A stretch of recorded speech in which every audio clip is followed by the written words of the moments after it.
Hey guys, welcome back to the channel. What we're going to do today is we're going to talk about arithmetic operators. And these are basically the symbols that we use to do mathematical operations. A lot of them should be familiar to you. Let's go ahead and get started.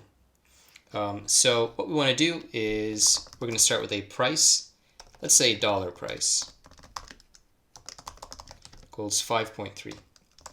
Now what we want to do is we want to convert this to euros. All right.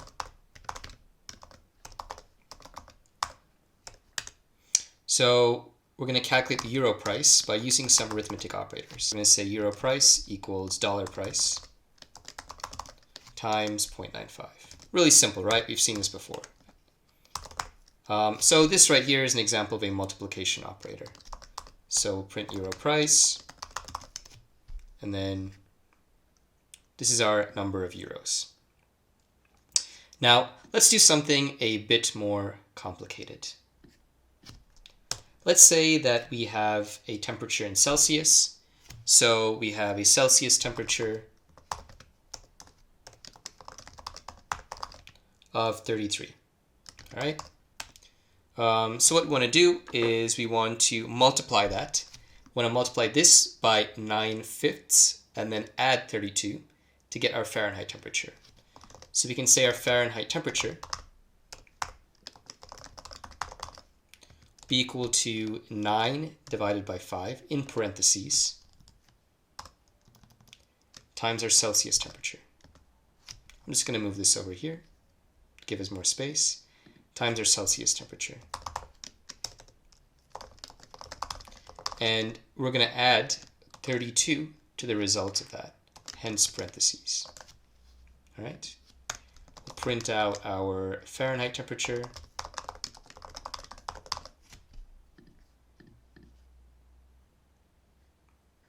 Let's go ahead and run that. Okay, you got 91.4. That looks about right. Now, basically, these arithmetic statements in Python, these follow the same rules as algebra. So PEMDAS, please excuse my dear Aunt Mary. I tend to use parentheses heavily because it makes sure that our operations are being conducted in the right order. So here, for instance, first I want to divide 9 divided by 5. Then I want to multiply the result by the Celsius temperature. And then I want to add 32 to the result of that. Now, if for some reason I don't use parentheses, if I do 9 divided by 5, then this may not necessarily happen, but it's possible that I would be dividing 9 divided by 5 times the Celsius temperature. Which really, I want to be as accurate as possible in my calculations to avoid any sort of bugs. Now, these are pretty simple. We've got a few different operators. We've got multiplication. So we basically have, this is, let's say, x equals 5 divided by 3. This one is division right here. We have multiplication. We have addition. And we have subtraction. Now what we're going to do is we're going to talk about an operator called the Div Operator. And this basically rounds down. All right? So basically what we're going to do is, let's say, well, I'm just going to show you an example of when we'd use it. All right. So let's say there is an average of 22.3 people in a class. What is the whole number of people in this class? So a lot of times we're working with decimals, like averages, that don't correspond to real life. There's no way to have 22.3 people. So we can use div in order to round down to get a whole number. So right here we could just do, we could say number of people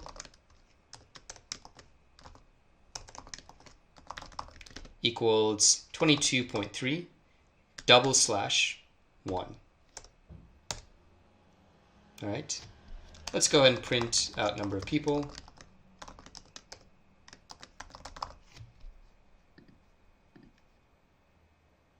And notice we get 22 right here. Now this is a pretty simplistic example. Let's look at something a little bit more useful.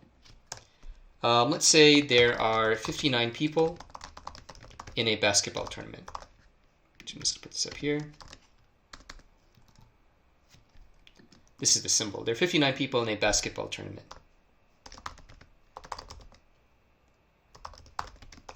How many teams of 6 people can we make?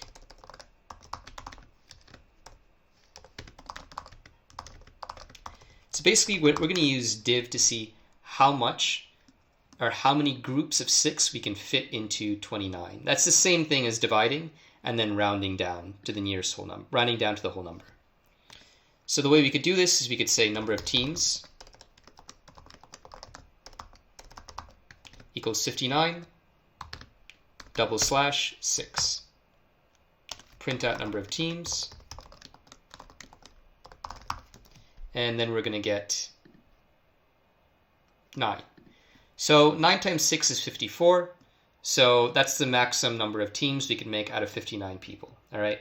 So we're getting a whole group of whole numbers that we can fit into 59. Or we're getting the number of groups that we can fit into 59 of 6. How many 6s can we fit into 59? And that's what div allows us to do. Here we've got the number we want to fit into, and here we have the size of the groups that we want to fit into this one, right? So you want groups of 6, and we want to see how many can fit into 59. The next one I want to talk about is the exponent operator. So this one is double star, all right? So let's say we want to print out 2 to the power of 2, right? That's not going to work, is it? 2 to the power of 2. So we've got, well, let's say 2 to 2 is the name of a variable. We can just say 2 double star 2. Or if we want to print out 3 to the power of 2, we can do 3 double star 2. We'll call that powers, and we'll just print out powers right here. All right. Cool. So 3 to the power of 2 is 9, so that's what that is. Next, we're going to talk about something that is a bit more exotic, but is actually used fairly often. This one's called a mod operator. And what the mod operator does is it kind of does old school division. So you know when you'd like divide and then you'd get the remainder? It basically finds the remainder after division. So remember before we had 56, let's see, group teams equals 56. Was it 56? Yeah, 56 divided by 6. And if we run that, if you print teams, we get 9. So we can fit 9 teams of 6 people into 56. So if we have 56 people, we can make 9 teams of 6 people. Now 9 times 6 is 54. So that means there are 2 people left over. So the remainder of 56 divided by 6 is 2. So if we could say leftover equals 56 mod, which is a percentage sign. Let me just put that up here. Mod. So since mod actually means modulo. Modulo. But I just say mod for short. Percentage sign. Then we can say we're going to get print leftover.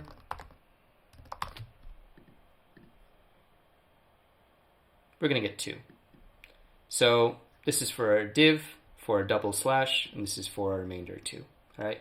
So 56 divided by 6 is actually 9 remainder 2. So that's why we print out 2. In one of our exercises, we'll see a more practical application of this one.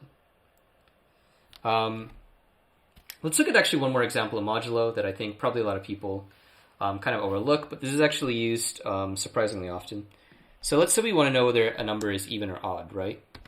So let's just write a simple program. We can say print, let's see, number equals input, enter number.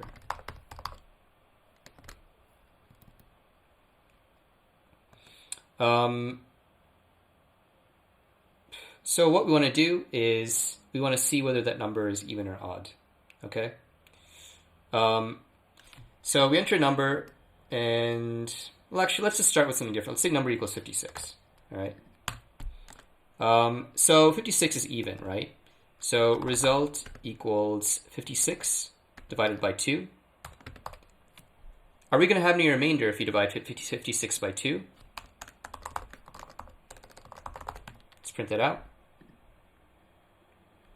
No. What about 57? Yeah, we're going to have 1. So taking the mod of 2 is a way to find out whether a number is even or odd, and that can come in handy. Now let's do some exercises, all right? We've got some complicated ones today. The first one is exercise 1.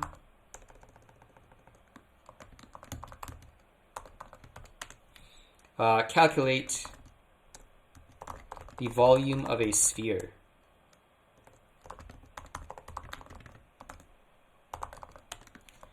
Get the result, or get the radius from the user. Assume pi, so you can just create a variable equals 3.14. I'll show you a trick for that here soon, actually. And then print out the result.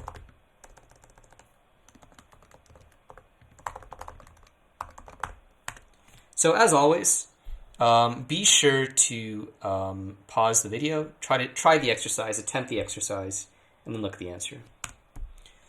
So let's just get radius from the user. So radius equals float, and we're going to say enter the radius, or we'll just make it really quick, radius.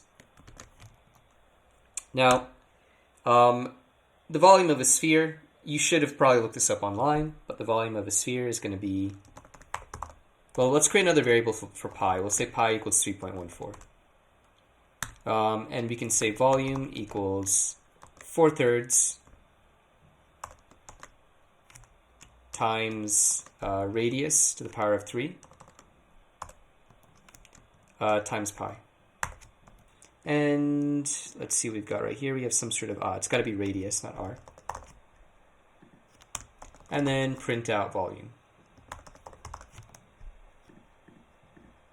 So let's go ahead and print out the volume. Let's ask the user, okay, we've got some kind of error right here. I forgot the input. So sometimes I make mistakes here. It's good for you to see them, so you get a better idea of how to avoid your own mistakes.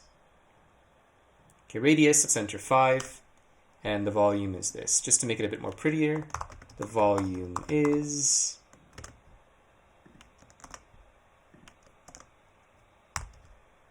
let's run that again. Let's say we got 6. There's our volume. Cool. All right. So there we saw we used the exponent operator. We did do some casting again. We used the division operator. Now, one thing you can do actually is you can use something called libraries. So what libraries are actually extra pieces of code included with Python, but that aren't necessarily used. So you need to actually call them yourself. So we can say import math. So import. It's math. Okay, import math. And we can, right here, we can just say pi equals math dot pi. And that'll give us a more accurate value of pi. So we imported a library or an extra piece of code called math, which comes included with Python, so you don't need to install anything. And then we got our value of pi like this. Let's go ahead and run that. Let's say we got 6. So we've got something that's a bit more accurate because we have a more accurate value of pi. All right, now let's look at our next exercise. Exercise 2.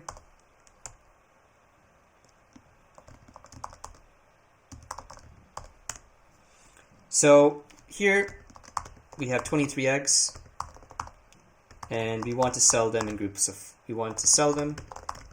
4. How many groups can we make? How many eggs will we have left over?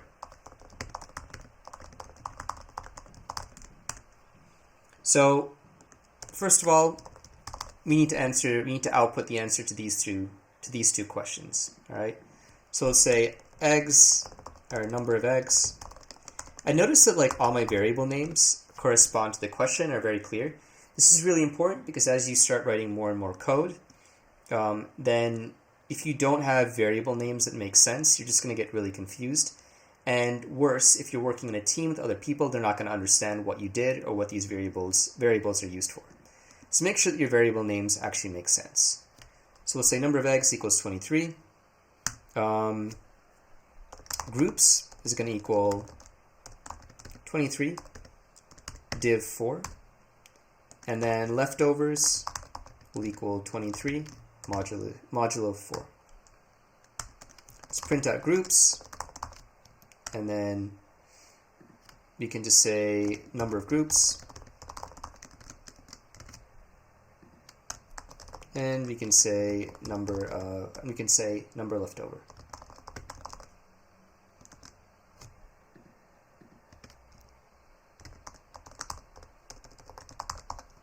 So if we did this correctly, we should get, I want to say 5 for this one, and we should get 3 for this one. So yep, 5 groups and 3 leftover. Okay, well, that's it for this tutorial.